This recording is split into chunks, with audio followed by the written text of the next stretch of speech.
আমার তো এরকম নাই। আজকে হাজার হাজার রূপগঞ্জ এটা পারমাণবিক কি বলি সেখান থেকে $500 কোটি নিয়ে গেছে প্রধানমন্ত্রী শেখ হাসিনা। কত টাকা আমার কি দরকার, কত টাকা দরকার? টাকা তো সবাই দরকার, টাকা এত দরকারের জন্য এটাই ছিল বেগম খালেদা জিয়া 9 বছর আন্দোলন সংগ্রাম করে গণতান্ত্রিক প্রতিষ্ঠা, সেই গণতন্ত্রের শেখ হাসিনা ধ্বংস করে দিয়েছে।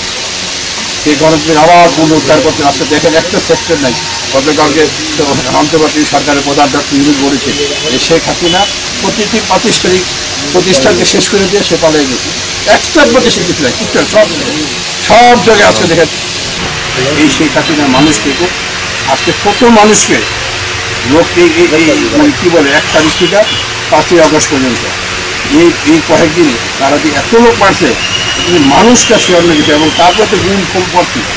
আমাদের গত পাশে আমাদের বিএনপির নেতা 7-800 লোক নেতা কর্মী মিডিয়া সাথে আমাদের চৌধুরী আলম ভাই আমাদের অসংখ্য নেতা 500-700 লোকে গুম করেছে, এবং জামাত শিবিরেও অনেক লোকজনকে আমাদের গুম করেছে।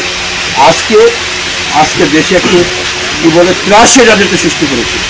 মনে করছিল যে এইভাবেই মনে দিন যাবে, কিন্তু একটি কথা আছে, হাদিস শরীফে বর্ণিত আছে, আল্লাহ বলে আমি সাথ দেই কিন্তু আমি ছেড়ে দেই না।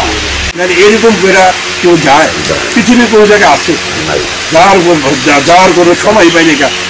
উনি আমি পরে শুনলাম ছেলে যেখানে ইয়ে গেছে যে গণভবনে, সেখানে নাকি ভাত পাইছে, তরকারি পাইছে, গরম ভাত খাওয়ার সময় পাইছে। হ্যাঁ, আল্লাহ তাআলা কি নিয়ামত দিয়ে তার রেজেকও এখান থেকে উঠে নিয়ে গেছে। আমরা যেভাবে আছি সেভাবে থাকবো, কোনো রকম দখল না, কোনো রকম খারাপ ব্যবহার না, কোনো রকম মারধর না। এই জিনিসটা আমাদের করতে হবে। কারে মারবেন ভাই, কারে মারবেন? আমরা তো এই দেশেরই সন্তান, সবাই তো এই দেশেরই।